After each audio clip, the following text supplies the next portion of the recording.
One of the wonderful parts of that project was an opportunity to dig into the history of our industry and of publishing.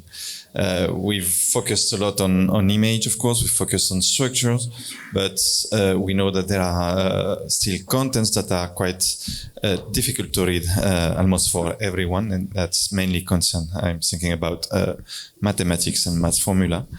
So let's see what's Ofrem from the Nordic country have to tell about us about that. Welcome.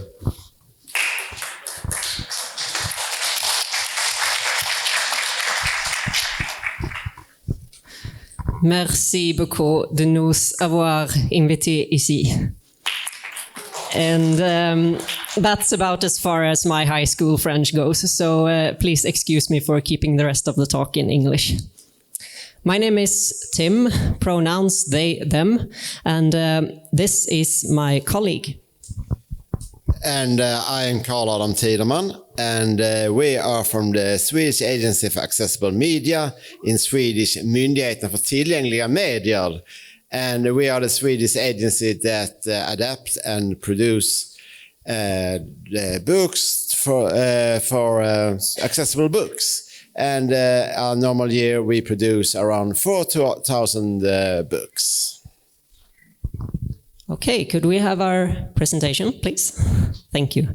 And while I'm speaking, maybe Karl Adam, you could plug in the HDMI cable to my computer, because we have a demo for you later on. But first, a bit of background information. So, like Karl Adam said, our vision at MTM is a society where all reading is accessible to everyone. And it is our job as a public agency in Sweden to distribute accessible books to those who need them when the market doesn't provide them. And so during our presentation, we will have a slideshow that contains images. Most of them will be decorative, but I will describe the ones that need to be made accessible. And we will hopefully have time for questions afterwards, but if there is anything that you don't understand while we're talking, please do feel free to interrupt us. So, I am working as production manager of Talking Books and also project leader related to STEM subjects. STEM is an acronym standing for Science, Technology, Engineering, and Mathematics. And another acronym that we're going to use in this talk is TTS, which means text to speech. For an example, it can be used together with a screen reader or in a talking book. So, what do our users need then to study STEM? Our target group at MTM consists of students with reading impairments such as blindness, visual impairment, dyslexia, learning disabilities. And when they study STEM, they need to be able to access math, because math is the language of all STEM subjects. And it is a language that has a lot of details. And so when you access the math, it is very important that all those details are correct. Because if something goes wrong, then that's a bit more serious than if you have just a spelling error in a normal text, because the entire meaning of the expression gets distorted.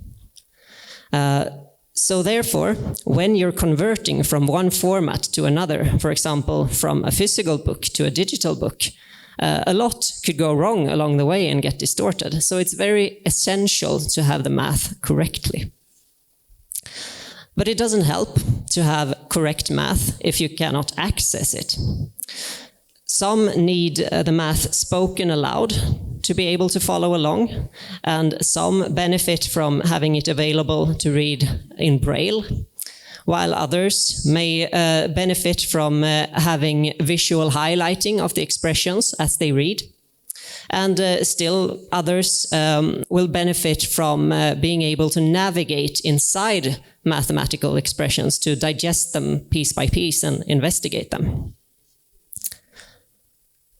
But it doesn't help if you have a correct math book that is accessible if you don't get your course literature until the course is over. At MTM, we have a problem that the production of our accessible STEM books can take as much as half a year, which means that most of the students sadly don't get their books on time. And the bulk of that production time is for human narration of the book. So what about TTS then? Can we solve this by producing our STEM books using TTS? If we could do that, we could cut down on that production time from months to mere hours for the speech generation. And I'm going to show you an example here. If you could switch to my computer, please.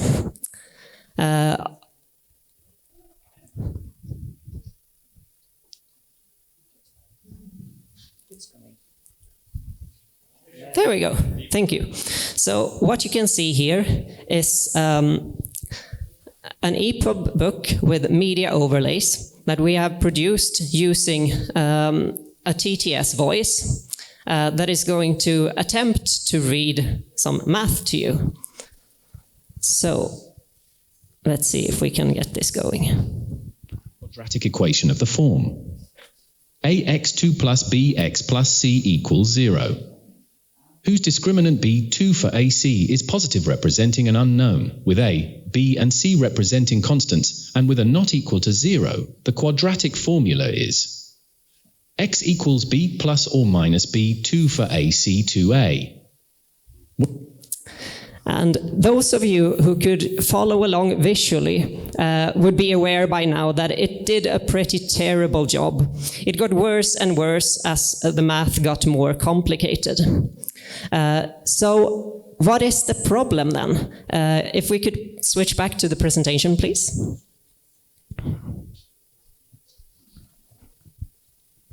Thank you. So let's have a look at that complex expression that the TTS voice got wrong. I'm going to read it aloud to you again, hopefully a bit better than the voice did. X equals negative b plus minus b squared minus 4ac divided by 2a. Now, those of you who can see the expression probably had no trouble following along at this point. But those of you who can't might have noticed that what I just said was ambiguous. For example, where did the square root end and where did the fraction begin? So when a TTS voice has to speak math, we have to give it very precise instructions to get the entire meaning through. And we do this by using MathML. And what you can see now is the MathML markup of the expression I just read out. And for those of you who can't see it, let me just say that it contains a lot of details. Basically, every single digit or letter of the expression is marked up in a separate tag. So this means that a lot could go wrong when you do the MathML markup. So you have to be extremely careful to get it right. But if you do, you have a lot of power in it, because the MathML markup is semantic, which means it tells you the meaning of an expression, and that in turn can tell a TTS voice how to speak it. And one way for a TTS voice to access that information is through a tool called MathCAT, which stands for Math Capable Assistive Technology. And it is a tool that can be used together with screen readers.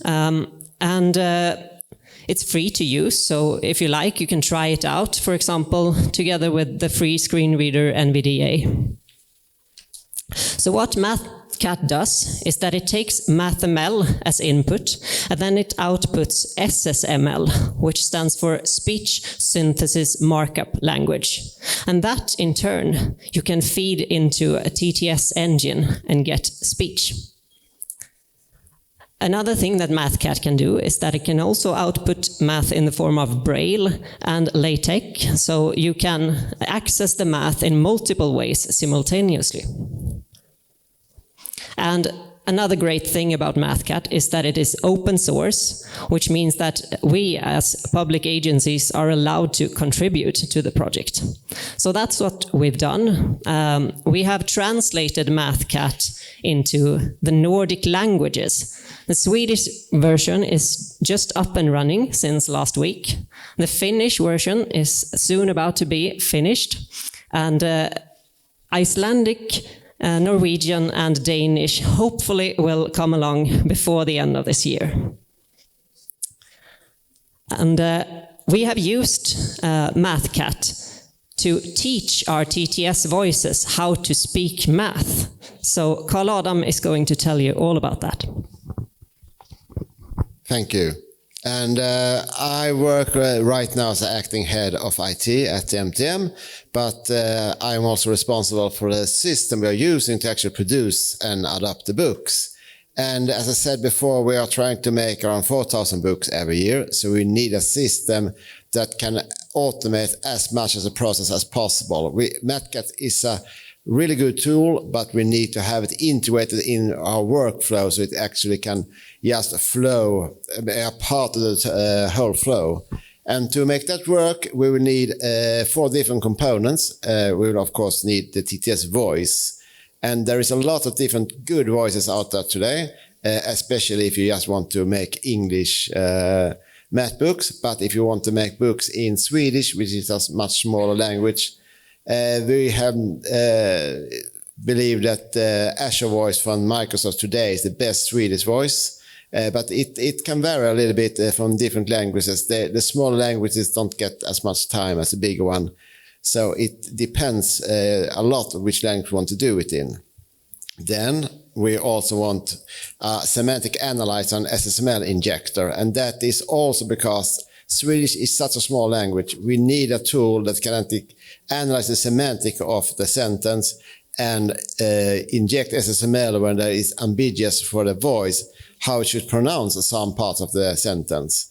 It's also possible, of course, to inject SSML from a lexica if it's non-ambiguous how you should pronounce it. It's just hard for the voice to do. And there is a lot of words in Swedish that's still quite hard for even the most modern of the voices to pronounce correctly.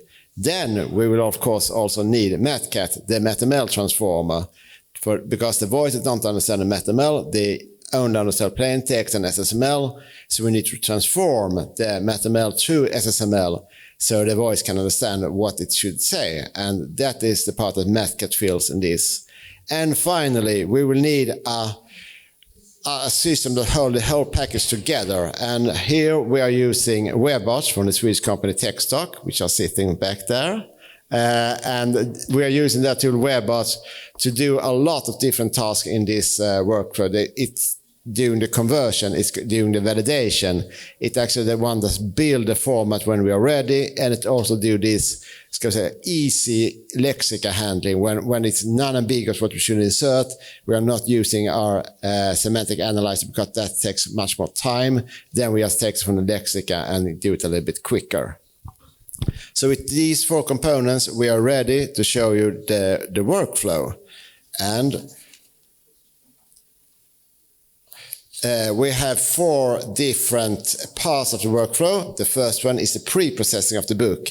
And this one is actually done for all the books we produce as synthetic books. It's not just only for the math books, we do it for all the books. And it has 4 different parts in it. The first one is to take it in always as an EPUB today. We always use EPUB as an input format today, and we today always make them marked up in India through the Nordic agreement. We have the India markups. But in the future, we are hoping to also be able to take good EPUBs directly from the producer and put it into the system, because that will save a little bit of money, but even more time for the students. And time is always very essential when it comes to student literature, because sometimes we can get the order just a few days before they actually need a book. The second part in this is that we actually wash the document. We take away the different dialects in the EPUB, so it's got streamlined. So we have the same setup for all the EPUBs. It makes it much easier later on the process. So we do a lot of cleanup here in the beginning. And then, as you might know, we are working for an exception in the copyright law, in the Swedish law, so we are allowed to do this, but we always must insert our legal information, how we are doing this one and why we are doing the adaptation of a book we don't own. And finally, we make a sentence markup. We mark up where every sentence starts and where it ends. And this one is a quite tricky part of the whole workflow, because a sentence, 95% of all sentences end with a certain sign. It's quite easy, but we have the last 5% that is quite hard to catch. Where are they ending? There are maybe question mark within a sentence, which shouldn't end the sentence and so on. So we have spent quite a lot of effort to make a really good sentence markup. And then the second process is the preparing for the TTS generation. Then we also add announcements. And announcements, it's really important for people who can't see, because if there comes a table into our math books, they will need to understand that here comes the table, and when the table is done, here ends the table. And it's the same for quotes, maybe poems, a lot of different announcements is added into the text. So if you just listen to the book, you actually can understand the different parts of the book. Then we're applying the MathCAT part. So we send in all MathML elements and receive back SSML elements, so we can later on feed them to the TTS. Then we add the lexica part of the SSML, the non-ambiguous part, and after that we add even more SSML with the context analyzer I described before. And I can also say that this context analyzer we have built together with the Royal Swedish Institute for Technology. It's a joint cooperation between us, and that one will be open source if someone is interested. It works, of course, best for Swedish, but I think it's quite easy to adapt to other languages as well. And then we split the text up to sentence level, including the SSML, so each sentence is ready to be sent into the TTS engine. The third of the workflow processes is that we actually run the TTS. We send in around 10 sentences at a time into the TTS engine and receive the audio clips back. One clip for each sentences. And then when we have received all sentences for one block, of the book, we actually merge all those parts into one MP3 file, because otherwise there will be a lot of files in the books, and that way it's harder for some readers to understand the book. And lastly, we apply all these clips or blocks back into the book, so it's become an EPUB with media overlays. Finally, we generate the EPUB, or if it's not including MathML, we can also generate as a DAISY. But as DAISY don't really support MathML, if it's going to be MathML included, it will always be generated as an EPUB today. Then we validate the book, and we validate it according to quite a lot of different things. So we also check so that actually it's the right level of the sound and so on, because this will be used by people that maybe not all of them are hearing also very well. So we have a quite hard setting, so how high the sound should be and so on. And lastly, we actually, when it's validated, we deliver it out to our distribution system and make it ready for consumption by our users. So, the moment we've all been waiting for, a demonstration of what an EPUB with media overlays looks like with TTS speech when we have applied MathCAT. Could we switch to my computer, please? And let's see.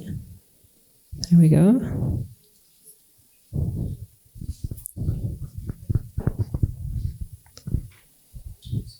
take it away.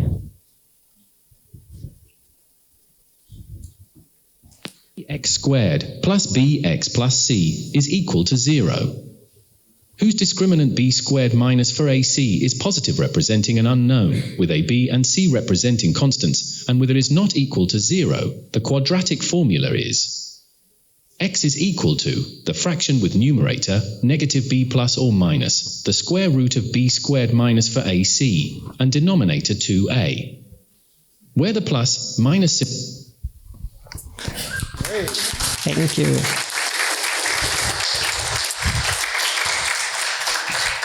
So finally we got to hear that expression spoken unambiguously. And so, let's see. The answer to the title of our questions, math books with synthetic speech, are we there yet? Is a resounding almost. There are still a few features we need to tweak before we're ready to actually distribute these books to our users. First of all, we need to be able to use EPUB 3 with media overlays as a consumption format so that our users can actually access the books. And then we also need to implement full navigation support inside the mathematical expressions. We want to implement the Swedish translation of MathCAT and so on and so on. But according to our current timeline, we hope to be able to distribute these books to our users by spring term next year. But we're not actually all the way there yet for fully accessible STEM books, I'm afraid.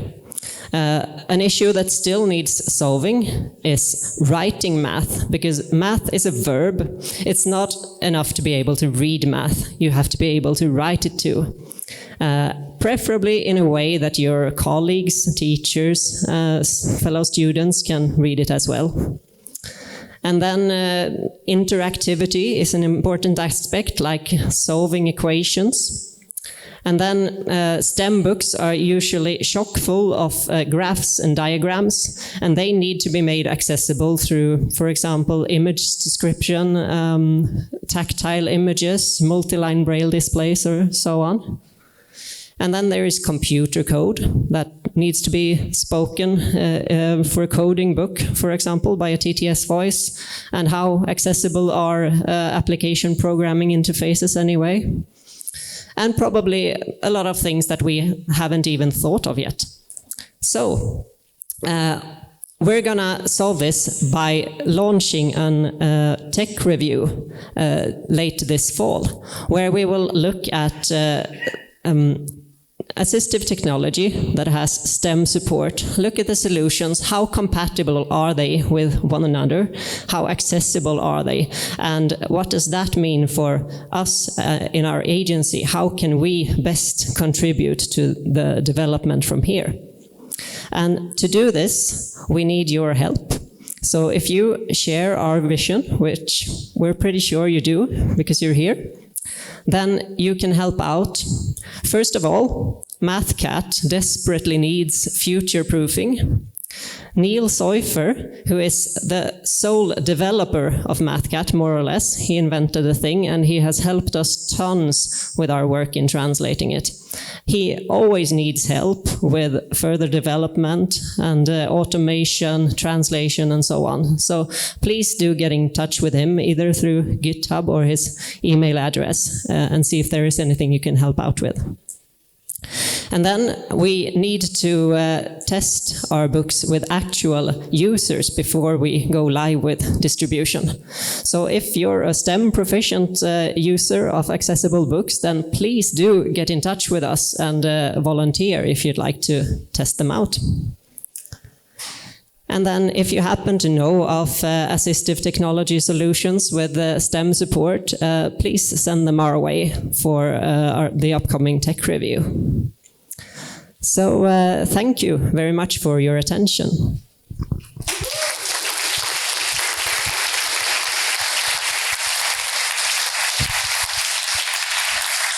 I think we might have time for a question or two before coffee. I have two questions, then I leave to George. First question is, part of this thing can be achieved on the fly using NVDA to read text with MathML. So what is the use case for creating the audio and embedding that in the EPUB? This is the first. And the second question, so then you can answer, is are you able to manage inline formulas, meaning formulas that are within a paragraph and are not marked as MathML, so just plain text, A minus B? Is it something that you are able to manage? I can start with answering the second question. For the MathCAT solution to work optimally, the math needs to be marked up using MathML. Very simple expressions like 1 + 1 = 2 or the like, most TTS voices can handle without a problem, but the more complex it gets, the more difficulty they have. Like, for example, we heard here that they couldn't pronounce the exponent. It just read it out as a number, and so their meaning is lost. And regarding the pros of using a TTS book with a media overlay instead of just reading the EPUB with a screen reader, maybe Karl Adam, you can tell us a bit about why we don't have an easy time distributing EPUBs without media overlays. Yes, and I can maybe start, but the basic answer is that our users prefer to actually have the better quality of the voice for the full book. It's a much better quality in the TTS generated voice if we can do it on our server and actually prepare it first. And in most books, in STEM books, there is also normal text, and the normal text will get much higher quality if we actually pre-produce the book first.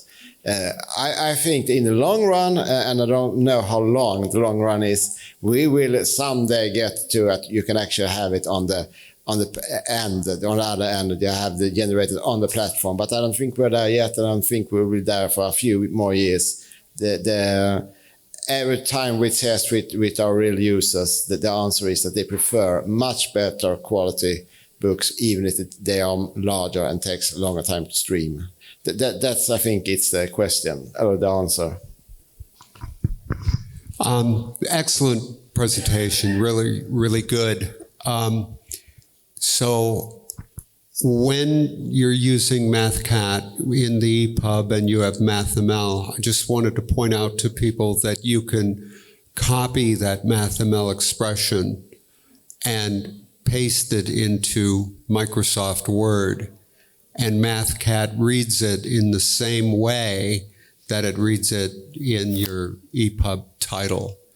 And you can go into math mode in Word and create your expressions using LaTeX like its notation, so \SQRT. You can choose from LaTeX or Unicode notation.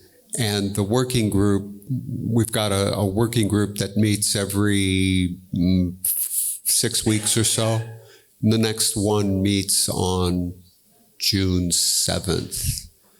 And if you get in touch with me or Richard Orm, we can get you connected to that group that's helping to develop that technology with Neil Seufer, and also the Microsoft group is getting involved. So, thank you. Thank you very much for the input, George, and I look forward to seeing you on the meeting next Friday. Wonderful, many thanks. I finally was able to understand a math expression, so I'm very happy. Thank you. We all have time to enjoy a coffee break for half an hour, and then we will have two last sessions. Many thanks.